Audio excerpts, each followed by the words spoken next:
The Locked On Podcast Network presents the Big 6 in 60. The 6 biggest national sports stories from the local experts of the Locked On Podcast Network.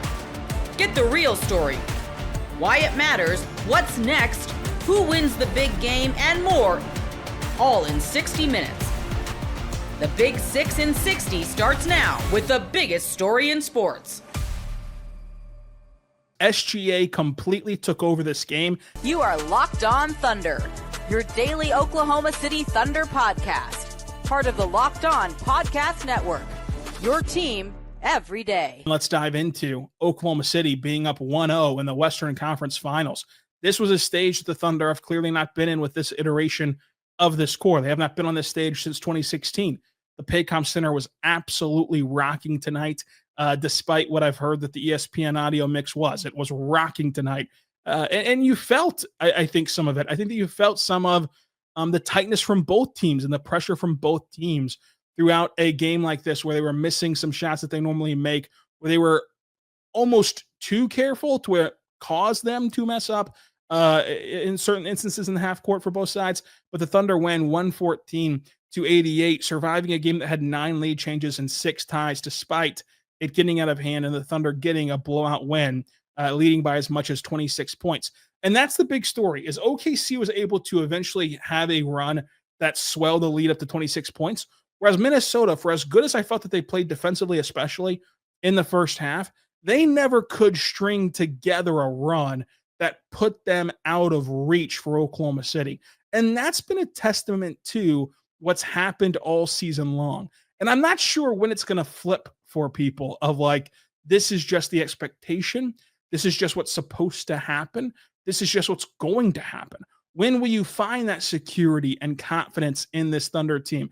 Because every single game, no matter how bad you think they're playing, no matter how bad you think that they're shooting, no matter how many things you think are going wrong, they never get down by more than 9 to 12 points. And they're always in it. They're always hanging around. They're always lingering. And they're always flipping a switch defensively. They're always playing a harassing style that gets you out of sorts at some point. It is inevitable. This team has been inevitable. We've been saying it on this show since November.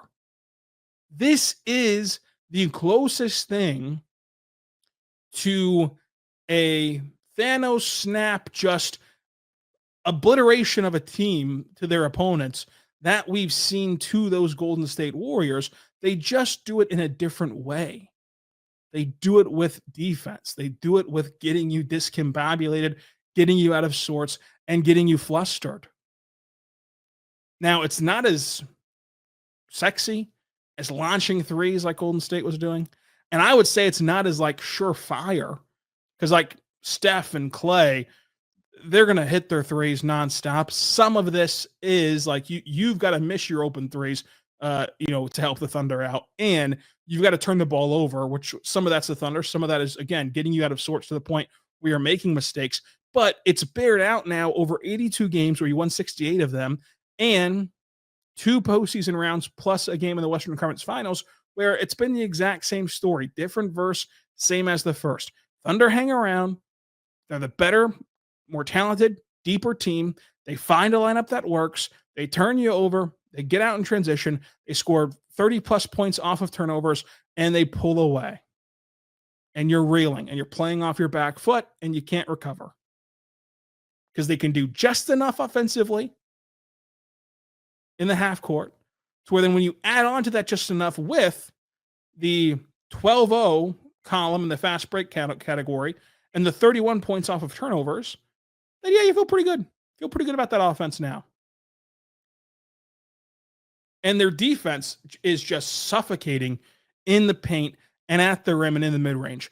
And that's areas where, Minnesota should want to be, because the Thunder are just funneling them threes and they cannot hit them at a high enough clip. Minnesota today took more threes in a Western Conference, a conference finals game or later, either conference plus NBA finals.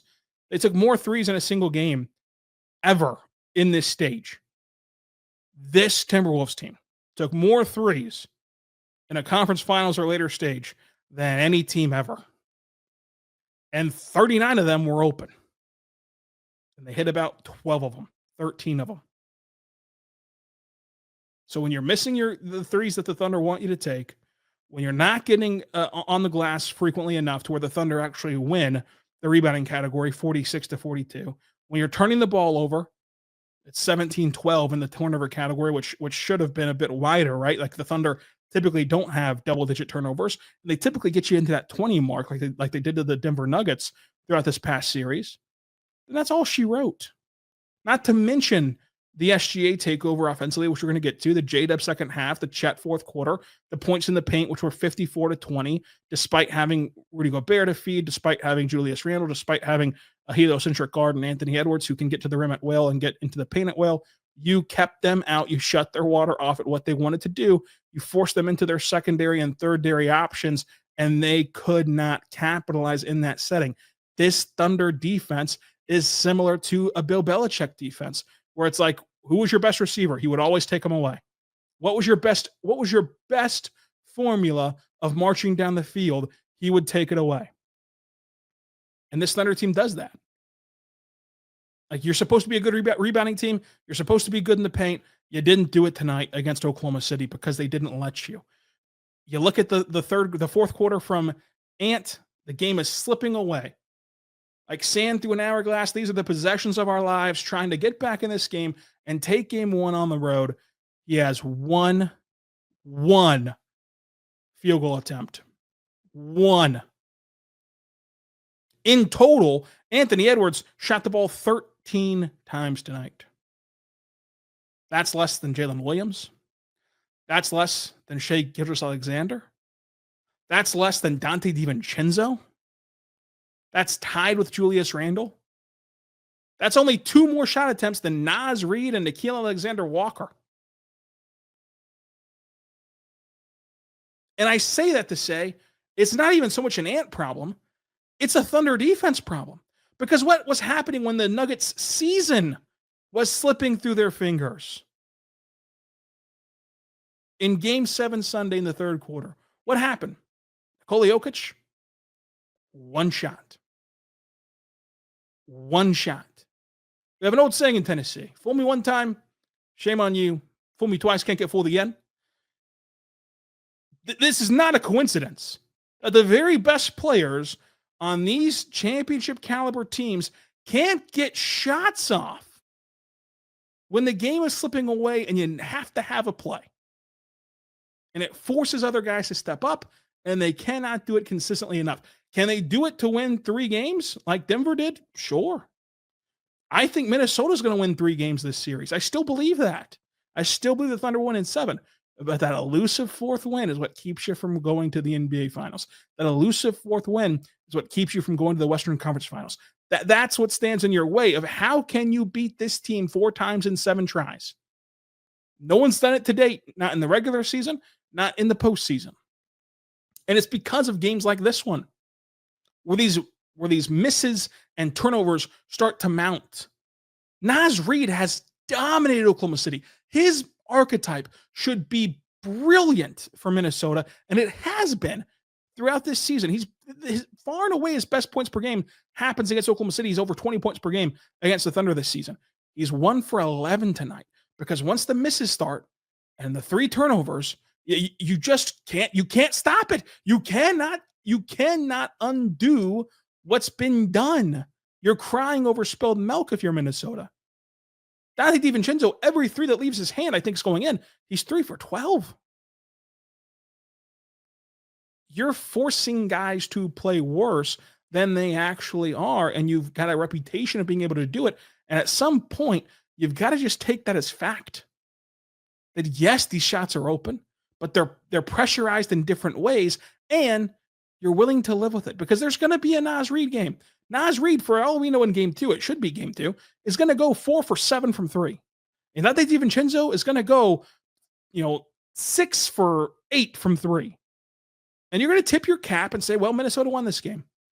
They did their job. It's 1-1. Let's go see what happens in Minnesota. Like, Minnesota's still going to go do their job, but it's the big picture of, can you do it 4 out of 7 times? And now that you've lost game 1, you have to win consecutive games. against the Thunder team that has rarely ever lost consecutive games this season. I believe it's happened one time where they've won on a 2-game losing streak. So again, I still think that this doesn't change the series. I think that it just presents what we've already known about this Thunder team, that they're an historically great defense that puts you in horrific spots, that make you easy to unravel.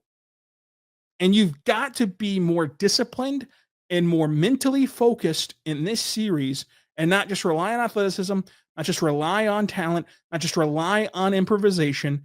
You've got to be on your stuff for 48 minutes, and that's really, really hard to do.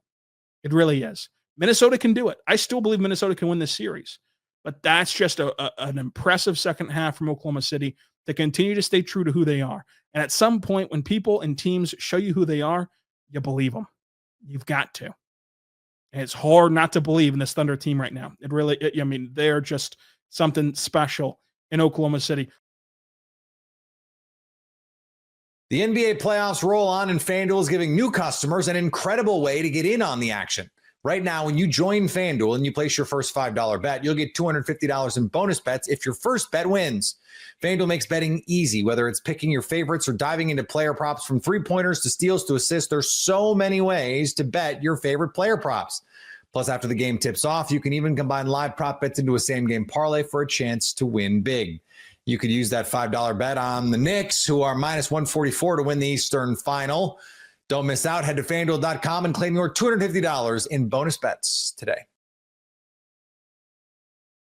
Game 1, Western Conference Finals loss to the Thunder. We'll talk about what happened. You are Locked On Timberwolves, your daily Minnesota Timberwolves podcast. The Timberwolves' disappointing Game 1 loss to the Thunder. Yes, the final score was, They only scored 88 points. They got blown out by, 26, if my math is correct? Yeah, 26. It was obviously a lot closer than that, but we'll talk about how the game got away from the Wolves in the third quarter of this game. A lot that happened was predictable. We talked about it on Monday's show, on Tuesday's show. It just was a little bit more extreme. When the wheels came off, they really came off, and it maybe the way it unfolded shouldn't have been a complete surprise, partly because of that, or in part because of that. There is some obvious adjustments and some obvious things that really probably will go differently for the rest of this series. Some parallels to Game 1 against Golden State. We'll talk about all that on the show today. First, a big thank you for making Locked On Wolves your first listen every single day. Of course, this show is free and available everywhere. You can also watch on YouTube, and you can also watch on the Locked On Sports Minnesota app on both Roku and Amazon Fire TV. All right. So the way this game unfolded, what I want to do is I'll talk about how this played out, because I thought there were a couple of key moments in this game where the wheels really did come off. And that is what led to this snowball effect. And the final score is super ugly, but the concern is the 88 points that Minnesota scored. And those moments in which the wheels did come off, why did that happen? So I want to start there in context of the overall chronology of the game. And then I want to get into a couple of other takeaways, and we'll close with individual studs and duds as we usually do on the post-game pod. So first and foremost, the first quarter was kind of exactly what I think we all expected it to be. Minnesota turned it over, I think, 6 times in the first quarter, which is far too many. Obviously, they finished this game overall with, 19 turnovers as a team. Too many, but only 4 more than OKC. The problem is OKC is much better at running after turnovers than Minnesota is. That was the case in the regular season and the case in this game too. We'll dig more into that here in a little bit. That was an issue in the first quarter. Minnesota's still up by 3, but it easily could have been 5, 7, 8 points, except for some of those turnover issues and some missed open threes. That became even more obvious in the second quarter when Minnesota missed a ton of open threes. And yet, with 1 minute left in the second quarter, 1 minute left in the first half, Minnesota was up by 9 points. And it's easy to point to the wheels coming off in the third quarter, but where things started to go wrong was with that 1 minute left in the second quarter. You'll remember, Anthony Edwards actually finally got to the free throw line and made both free throws. Wolves are up 9. Coming down on the other end with 1 minute to play, Jaden McDaniels gets an outstanding block on SGA. Just an outstanding block. And then what happens? In semi-transition, Mike Conley takes up a little bit of a tough shot. It was basically like a 1-on-3 or a 2-on-4 or something weird where they didn't really have numbers. And Conley pump fakes a 3 from the corner, takes a dribble, kind of sidestep to the wing just above the break, and misses a step-back 3 with them up 9. On the other end, The Timberwolves get called for a foul, a silly foul on Ant. SGA makes a couple of free throws. Ant splits a pair of free throws. Jalen Williams, J-Dub, hits a shot on the other end. It's a 6-point game. Then Randall loses the ball, and the Thunder score on an offensive rebound with just a second to play. It becomes a 4-point halftime lead. It should have been a 9+ point halftime lead, but instead, in the final 1 minute, OKC goes on a, what was it? A 6-1 run over the final minute of the second quarter, the first half. That is where this was lost. It was just a silly. If Conley hits that three, they're up 12. If Conley doesn't take that three, they're, obviously then the Thunder aren't running out the other way on this transition opportunity. That's where things started to come apart for Minnesota. And obviously the third quarter is where things really came apart. To me, one of the key moments was when OKC went small. Is mostly out of necessity. Isaiah Hartenstein and Chet Holmgren each ended up with, I think they both had 4 fouls in the third quarter. And OKC went small, and Minnesota continued to brick threes. They continued to pretty much exclusively shoot threes and miss threes at an alarming rate, which we'll talk about. Alarming and almost surely unrepeatable rate, by the way. And then OKC got rolling, and that's what OKC does. They took the lead, I think, for good with about 5.5 minutes left in the third quarter, and it was just kind of an onslaught at that point. I know by the end of the quarter, Minnesota was a 10-point game. But it was kind of that, like, and Ant picks up his 4th foul there with like a minute to play in the third quarter in a 10-point game. So that's when things really started to go sour, and it was close until the final 3 minutes. Garbage time went all OKC's way. So ignore the fact that the final was 26 points. It really was like a 12, 14, 16-point loss. Fine. Like we can call it that. But in terms of how the game played out, the high turnovers for Minnesota, the points off of turnovers in transition, fast break scoring for OKC, those are both fully expected. The amount of 3-point attempts that the Wolves got, and by the way, not just 3-point attempts, but open catch and shoot 3-point opportunities, especially from the corners, that was completely expected. And to me, and also the grifting by SGA, which we'll talk a little bit about, but SGA getting to line, 14 times, I believe, in this game. 14 times. That was expected. And then I guess the thing that I wasn't expecting, it was OKC to dominate points in the paint as thoroughly as they did. The Thunder had 54 points in the paint in this game. Minnesota had 20 points in the paint, which is shocking. And there's a couple of things we can blame for that. I actually think the first issue, and Minnesota's half-court defense was pretty good for the most part for the first 2.5 quarters. I mean, they only gave up 44 points in the first half. And OKC was only scoring in transition. But all of a sudden in the second half, the point of attack defense for the Wolves was miserable. Like blow-bys left and right. It wasn't just SGA. Obviously, he was the biggest one. But really anybody, the Wolves were sloppy in attacking closeouts. They were taking bad angles on the perimeter, and OKC was waltzing into the paint. Rudy Gobert, I didn't think played very well in this game. He ended up only playing 21 minutes. When he was off the floor, the Thunder took advantage. When he was on the floor, it mattered a lot in the first half. There were a lot of never minds in the first half. He was credited with 1 block. It felt like he had 2 or 3. The first half was pretty good defensively for Rudy, but the second half was not. And then when he was off the floor, it was a layup line. It really was. If you look at the paint on off the court, I'm pretty confident OKC was much better, not surprisingly, in the paint when Gobert was off the floor. He only played 21 minutes of this game. And he was in early foul trouble. He picked up 2 fouls in the first minute and a half. So that's part of the reason. But defensively, yeah, I mean, like, point of attack was poor for Minnesota in the second half. And we can complain about the Shai Gilgeous-Alexander free throw merchant stuff, the grifting. It's a real thing, and it's horrendous to watch. And I bet a Thunder fan, if they were being honest, would tell you that they also think it's miserable to watch. They may not admit it, but trust me, it's a lot more fun to watch Anthony Edwards than it is to watch Shai Gilgeous-Alexander. I didn't say it was better than SGA, but it's a lot more fun to watch Anthony Edwards. And I, an honest Thunder fan would tell you that. That's a real thing. And I digress, but I didn't want to get on that soapbox this early in the show, because it's not why the Wolves lost. Again, hear me when I say that. It's not why the Wolves lost. It's gross, but it's not why the Wolves lost. The that was a real thing in this game, but Minnesota stopped playing with physicality in the second half. And I think it was in part due to, being petrified they were going to get called for fouls, whereas Alex Caruso and, other Casey Wallace and others on OKC were not getting called for fouls on the perimeter with frequency for doing kind of the same thing. But Minnesota didn't move their feet anyway, so it didn't really matter in the second half. They weren't moving their feet and staying in front of guys. Like, they weren't being as active, as engaged, as physical on the perimeter, and that's what led to this layup line and all the points of the paint. And really kind of fueled OKC. Ended up, scoring 70 points in the second half, outscoring Minnesota 70-40 in the second half of this game, and scoring 114 points. But Minnesota was actually really good defensively early. The Panthers win on the road in Game 1 against Carolina to take a 1-0 series lead. Your Locked On Panthers, your daily podcast on the Florida Panthers. The Panthers defeat the Canes in Game 1 by a final score of 5-2. The Panthers score 2 goals in the first period. The Canes were able to score just before the second period on a goal by Sebastian Aho, which we'll talk a little bit of more of whether that was a kick or not.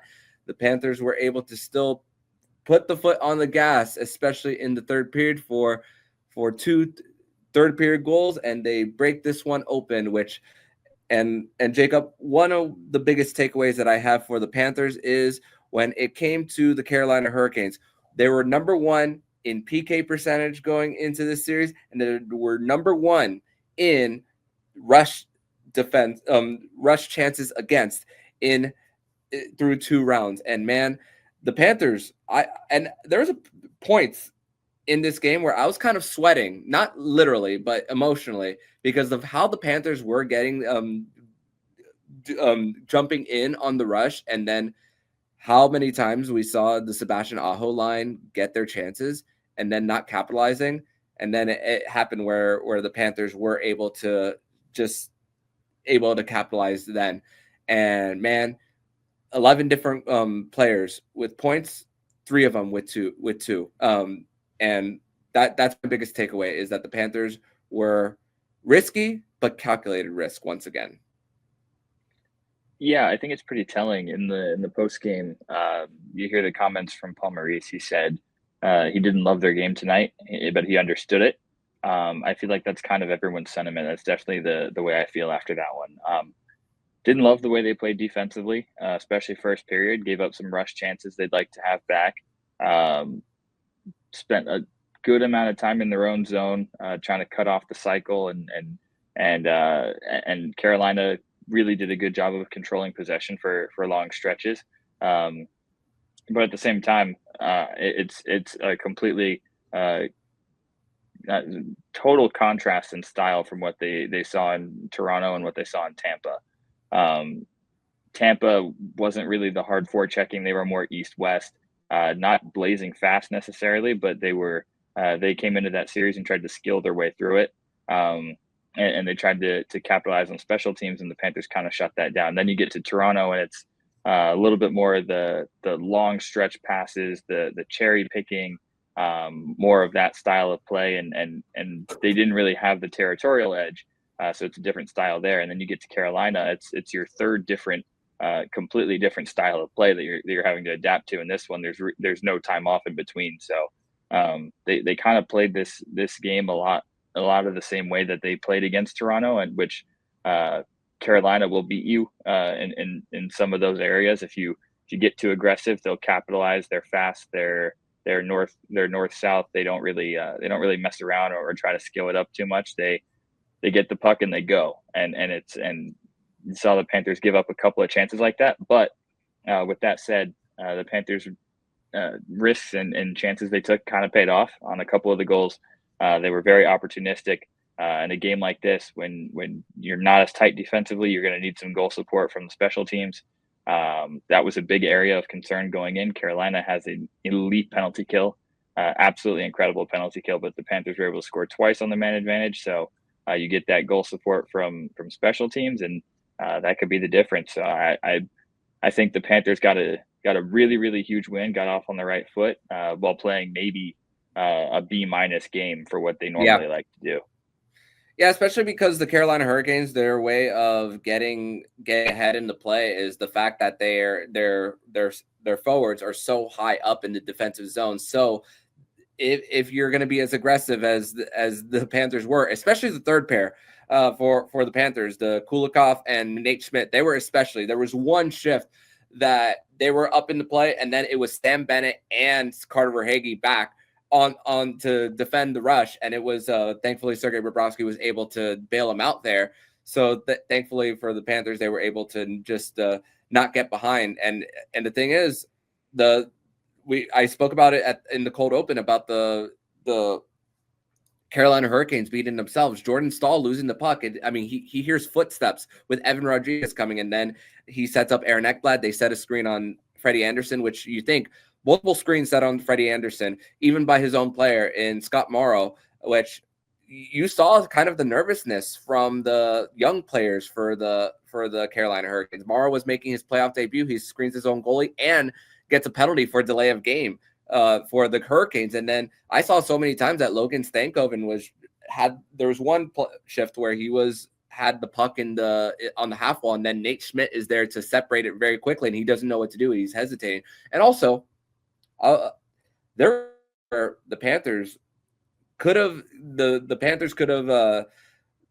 the Canes could have either tied the game or either take the early lead, where they were getting boxed out in their own end, where there were some of those backdoor plays that just weren't connecting. There was one to Logan Stankoven that missed the net completely. So that was another thing. And also there was one later in the game. So the one by Shea Gostisbehere on the power play, which I thought that the Panthers also got away with that as well. Yeah, and I think when you look at this game, there's no room for complacency, because there were a lot of opportunities in this one where Carolina could have taken control or could have tied or taken leads. Panthers are fortunate to get a win. It definitely is not as lopsided as the score indicates. That Carolina didn't play a poor game necessarily. I think they played a very undisciplined game. They played a nervous game.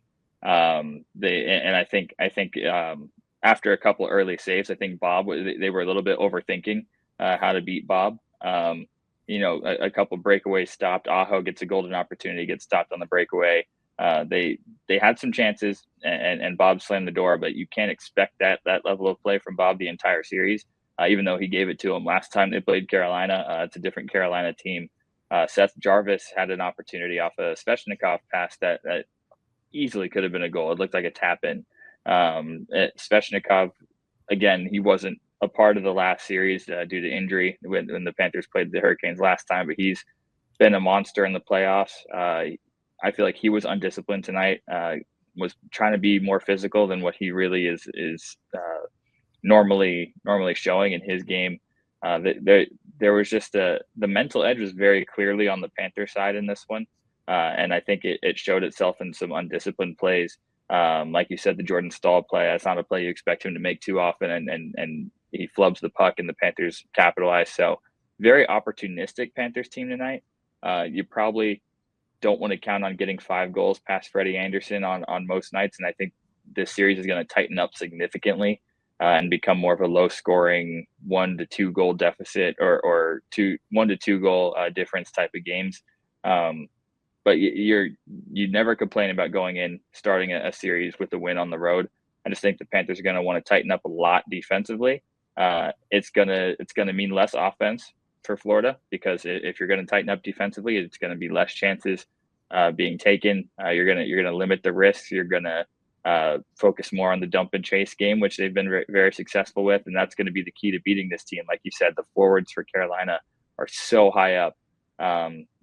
Whether it's power play or 5-on-5, you have to get pucks behind that line of forwards, and you have to pressure the D and make it hard for them to get the pucks out. So I think as the game gets more towards the Panthers style, you're going to see the Panthers score less, but you're also going to see a lot less in the way of opportunities for Carolina. So I'm comfortable with where they're at. I think they're gonna find their game, but fortunate to have a 1-0 series lead after that one.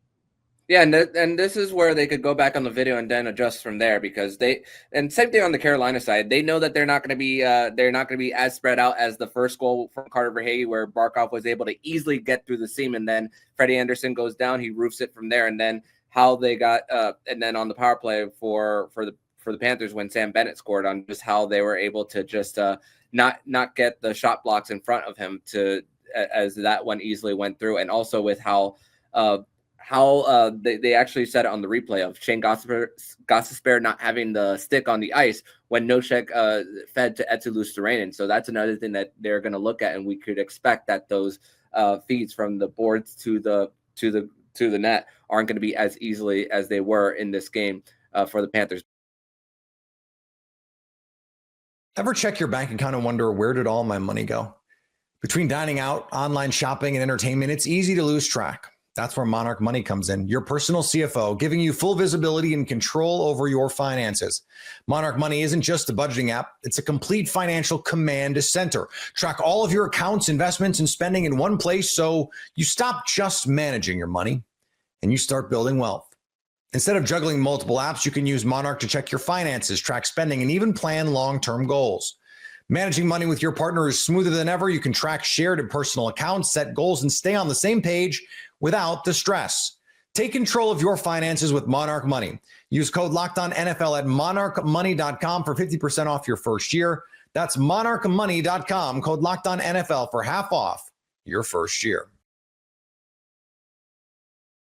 Darian Williams is officially coming back to school, and Bill Self in Kansas trying to close the deal. You are Locked On Jayhawks, your daily podcast on the Kansas Jayhawks. Part of the Locked On Podcast Network, your team every day. Darian Williams, guy that I've dubbed as the number one portal target for KU for a long time. Well, he's officially back in school. He was at the NBA Draft Combine. He's coming back to college, visiting KU. We're going to get into all that and more. Plus, there's some interesting quotes and comments from Bill Self that he gave to CJ Moore of The Athletic, specifically talking about Marco Jackson, that he was almost a starter. What does that mean for this year's team? And we'll get to some of the latest news, including on Dan Fitzgerald and elsewhere with possible more international targets, and on and on and on the offseason goes with KU. Let's start with some Darian Williams talk, though, as Darian Williams officially this morning, I guess if you're listening to this on Wednesday, then it would be yesterday morning. But Tuesday morning,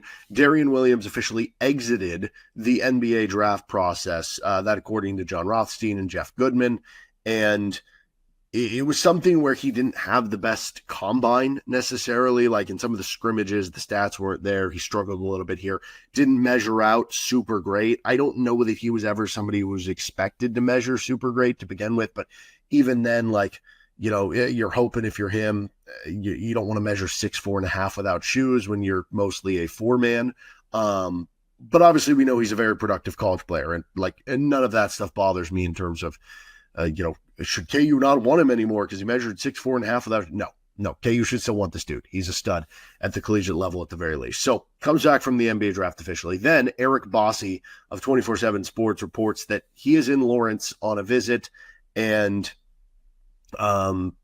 it's very interesting, the timing of all of this, but it feels like things are getting real now, because it feels like for a long time we were in a waiting period. We were in a just kind of, okay, well, let's wait and see what happens with the combine, and let's get closer to the NBA draft deadline in terms of, are you going to stay in? Are you going to withdraw away from the draft? And now it feels like, okay, finally we're getting some action. We're going to get some movement on whatever is going to happen one way or another, whether he's going to pick KU or whether he's not, and where KU goes from here. But this is also a pivotal moment in the offseason, because can Bill Self close the door, as we've seen him do time and time again? You've heard the term spring Bill, that he always comes through seemingly with that one big piece he needs to in the spring. And so with Williams, NC State, who clearly has a resurgence, with Will Wade, who obviously can make strong offers himself. Ohio State is somebody of interest, like going back to Tech, I guess, is a possibility. I don't know. It seems like it's mostly Kansas and NC State that you hear from, but maybe those are on the forefront as well. Can Bill Self close the door and get this done for Darian Williams? Now, he did mention in an interview that was given during the draft, like the big thing for him was going to be about development. and what school can kind of raise his stock in the NBA draft. Like, those are going to be key things. Like, he has been a winning basketball player. He has been a productive basketball player at the collegiate level. He is a little less concerned with what role is he going to have on a team. And he shouldn't be that concerned, because not that he shouldn't be concerned with the role, but I think he's viewing it from a standpoint, and this is how I would view it if I were him. He's a good enough player that no matter where he goes, he's going to have a role on the team, and a big role on the team. So it's more about who can send you to the next level. Well, if you are Kansas, the thing you have to offer him is the idea of, okay, you're going to play next to a rim protector, which is going to help you on defense. And on the offensive end of the floor, you're going to get to play next to Darren Peterson, which is both going to open you up for more opportunities with the attention drawn on him, but it's also going to put a lot of NBA scout eyeballs on all the Kansas games this season, which is probably a good thing for you, assuming you're going to have a good season, which, if you're Darian Williams, you would assume you're going to have a good season because you're a good basketball player, right? So those are reasons you would pick KU. The reason to pick NC State would maybe be more so like, he could be the guy, he could be the dude, and put up monstrous numbers. I would think, though, like, if you're Darian Williams, right now he's projected, if he would have stayed in this draft, as like an early to mid second round pick. And I guess that was before the stuff that happened. So I don't know, where he would slot at this point in time. But based on, where he's projected to be, if you're going to be a second round draft pick, you're not somebody that an NBA franchise is bringing in with the idea that you're going to be a franchise altering player, that you're going to be the dude. They're bringing you in under the idea of, okay, we think you can be a good role player for this team. We hope that maybe you can develop into one of our starters, or that you can be a key bench player, whatever it ends up being. And so wouldn't you almost want to replicate the best opportunity? Like, if you're saying, hey, I go to Kansas, I get to play off of Darren Peterson. This is going to get frustrating. Darren. Anyway, if you get to play off of Darren Peterson and succeed in that role, then NBA teams are like, oh, hey, we have this stud, on the ball player. We have a Trae Young. We have a Jason Tatum. We have whoever it is, and we know you can play off of them like you did with Darren Peterson, who's going to go top 3 in the draft, right? That can be very beneficial to him. Now, all that said, you got to get the right money offer too. Like, that, I don't think is something he said, but that probably is the quiet thing behind all of these recruits. Like, you can't be beat on the money offer here. If you can get to the same number as these other schools that are in the running, do you lean back on all the other things that you have to offer that can be enough? But you got to be there with that strong offer to kind of match what anybody else is doing. And the last thing you want here is kind of extending out the recruiting battle. I will say something that gives me like a lot of hope here is kind of the coincidence, so to speak, of the timing of all of this. Think about this.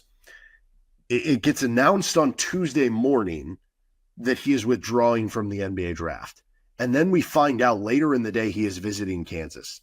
Are we naive enough to think that, not that somebody's trying to pull one over on us for this, but like, are we naive enough to think that, oh, he announced he's going to be withdrawing from the draft in the morning, and immediately after Bill Self called him up and said, hey, I'm going to send you a private plane and you're going to come visit Kansas. And he's like, okay, let's do that. No.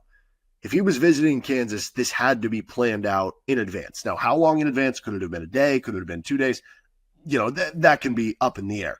But there's no way it was all happened in one day where he made that decision and Kansas was like, oh, crap, let's get you on this last-minute flight right now. This had to be planned a little bit more in advance. And that makes me think that maybe things are a little bit further along than you might actually think, because clearly there's been some sort of communication there that was behind closed doors. Because again, that wouldn't add up that it would all just have to happen in one day. It seems like there was a little bit more of a plan here than you would kind of indicate. The other beauty of this is the recruiting dead period is coming up here. And so what that means is that with Darian Williams, he's not going to get a chance to visit these other schools unless he waits till the beginning of June when the recruiting dead period comes to a close, which can go either way. If this recruitment lasts longer and he doesn't commit in the next, whatever week, 2 weeks, then that's going to make you worried that, okay, he's waiting to visit other schools.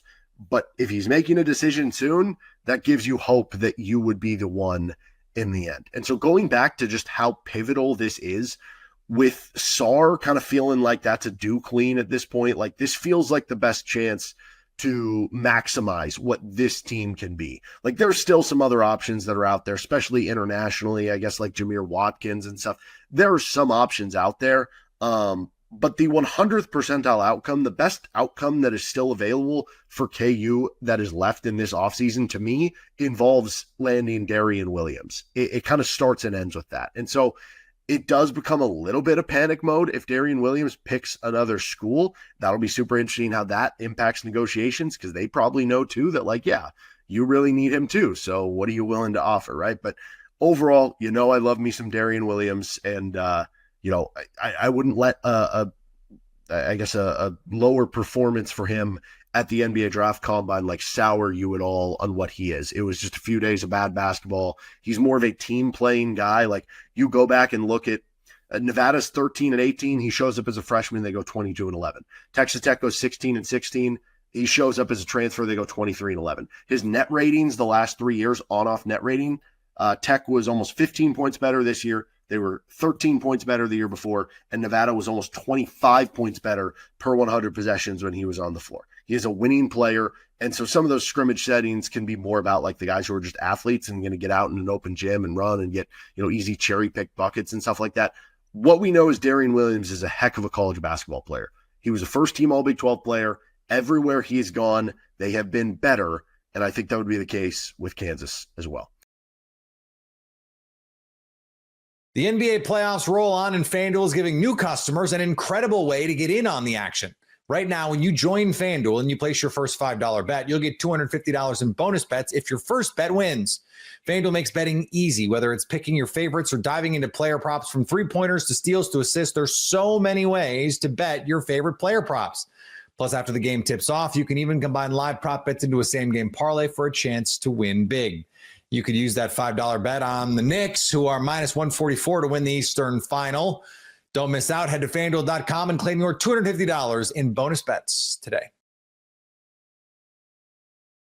You are Locked On Kentucky, your daily podcast on the Kentucky Wildcats, part of the Locked On Podcast Network. Braden Hawthorne ends up choosing the Cats over West Virginia. Big time prospect here, a high riser over these last several months, has taken some visits to some big time schools after decommitting from the Mountaineers. And of course, he chooses Kentucky in the end. Thank you guys so much for tuning in here on today's episode of the show. If you're watching the show live on YouTube, would really appreciate it if you dropped a like. Let me know what you think about this commitment in the comments below. We'll get to you here as we are again live on YouTube. If you're listening on postcast on podcast, would love it if you subscribe there as well. All right, let's go ahead and get into it. So we talked about Braden Hawthorne on yesterday's show. Spent like the first half of the show talking about Braden Hawthorne, what we knew about him, the latest developments on his recruitment. We've already discussed him on the show, but it felt like coming into yesterday, it was more of a formality because maybe some other schools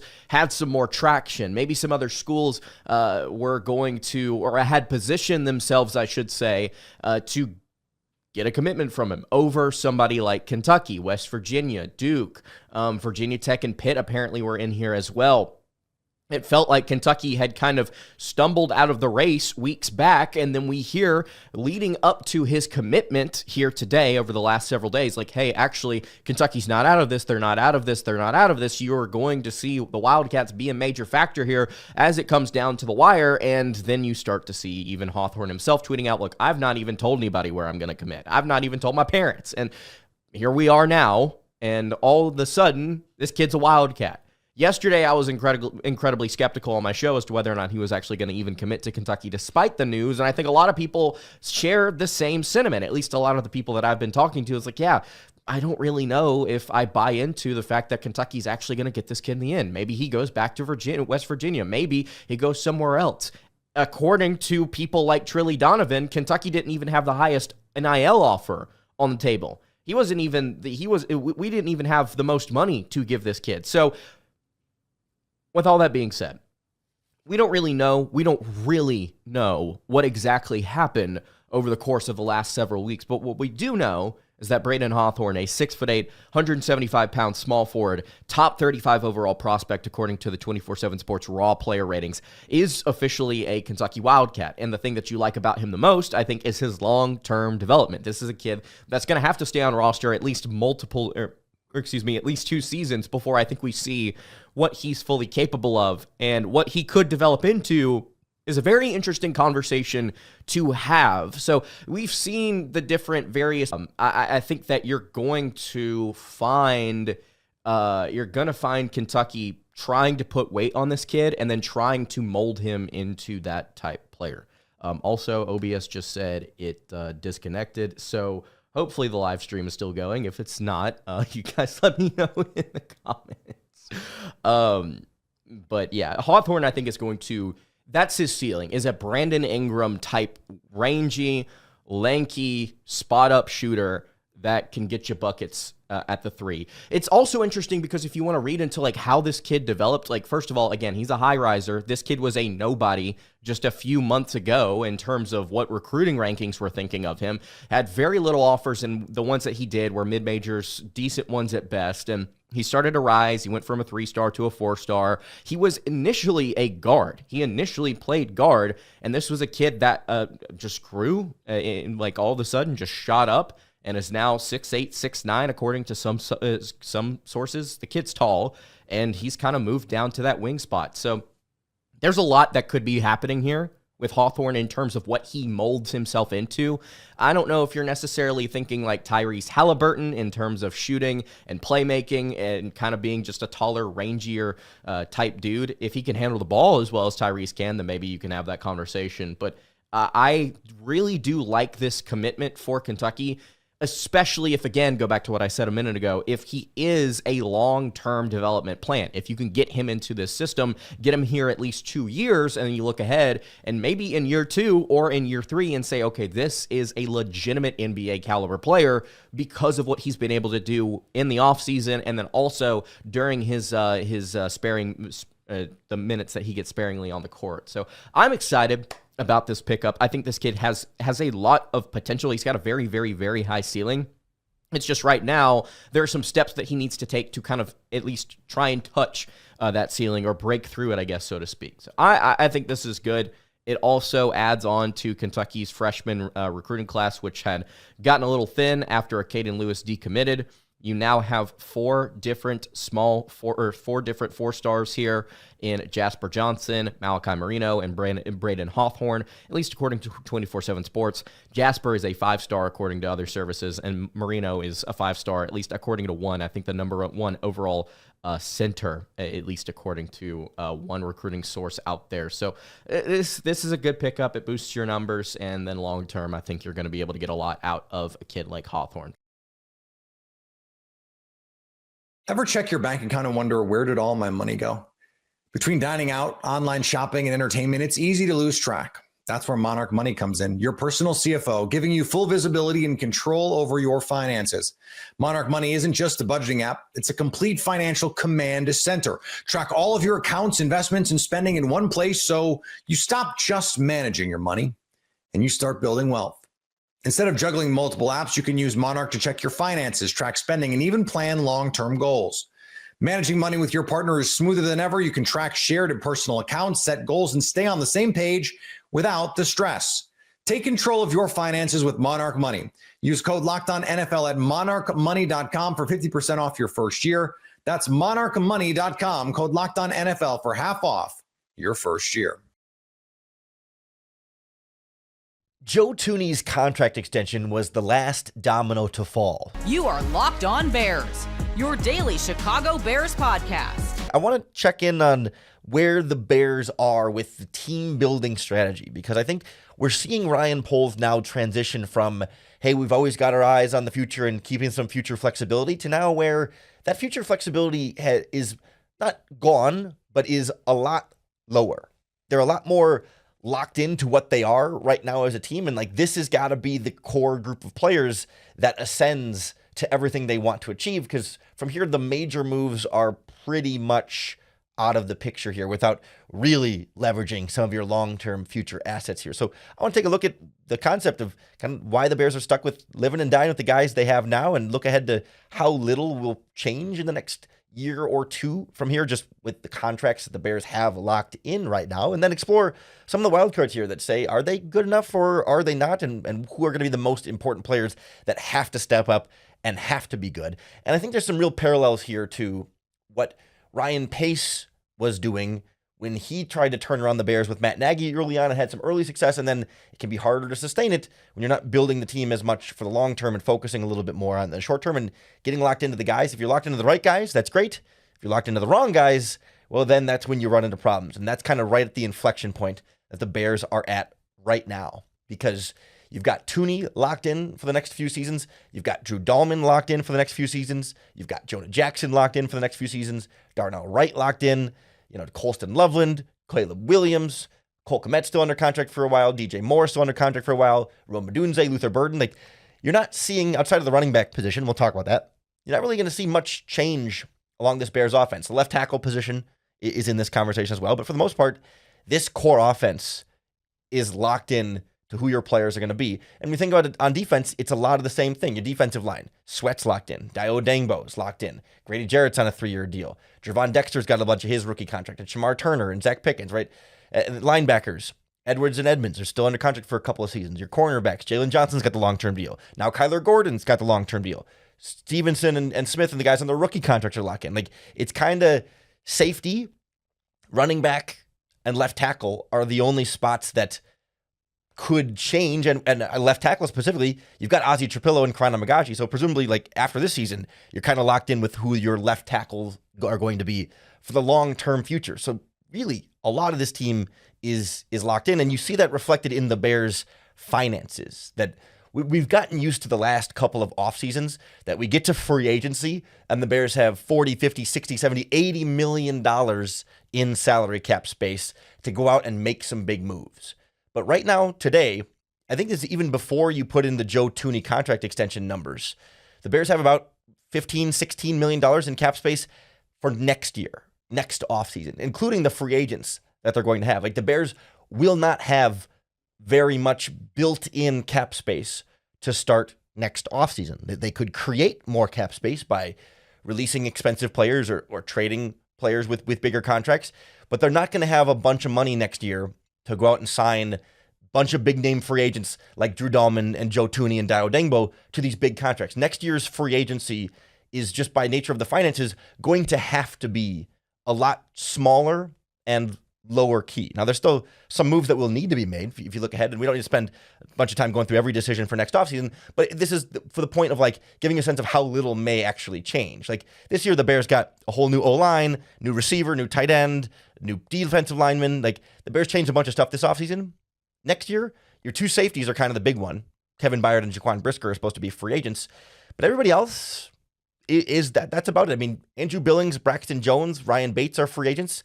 They may just let all three of those guys walk. You got to replace your safeties, but that's really the only main thing that is forced upon you to change. You got about $16 million to try and replace those two safeties, and that could kind of be it for big moves in the offseason, plus, I guess, your draft picks and stuff. You could create some more salary cap space. We've talked on this podcast before about the possibility of moving on from Tremaine Edmonds after the season, and that would save you $15 million in salary cap space, but then you have to replace Tremaine Edmonds with that savings. So, you don't get all of that money back into the old bank account there.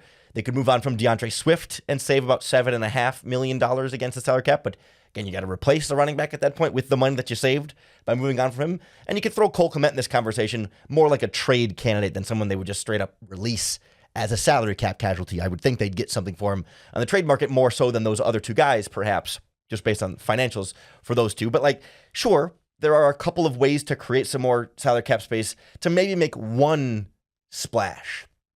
But from here, there isn't going to be any more of these blockbuster additions to the Bears team outside of draft picks. Yes, you could trade draft picks for a good player, but even then, you don't have a lot of salary cap space to sign, Trey Hendrickson or whoever you might trade for, right, for the future, because you're already putting a bunch of money in Dio Dangbo and Grady Jarrett and all the guys you signed this offseason, and the extension for Joe Tooney and the extension for Jonah Jackson. All of this is to say, this Bears team is who it's going to be.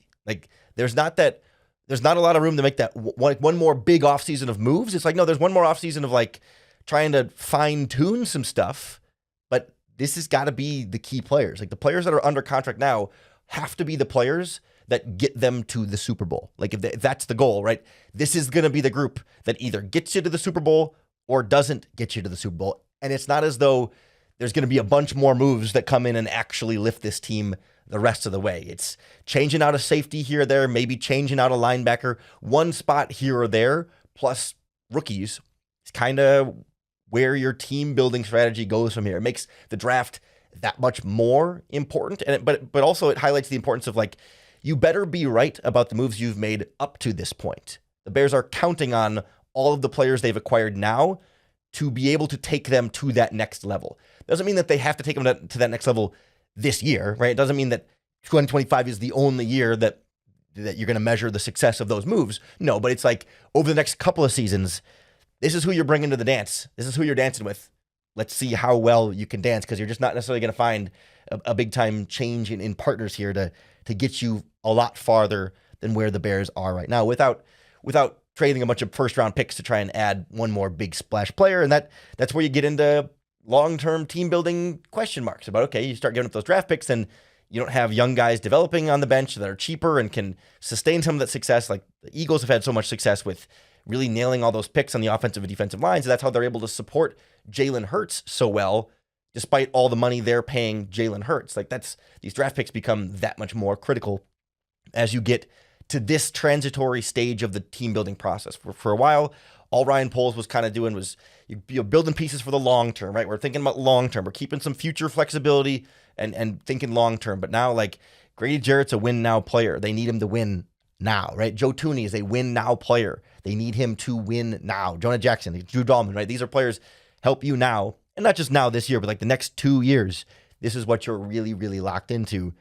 So this is what you got to make work. And there's some players within that mix that you're really confident in.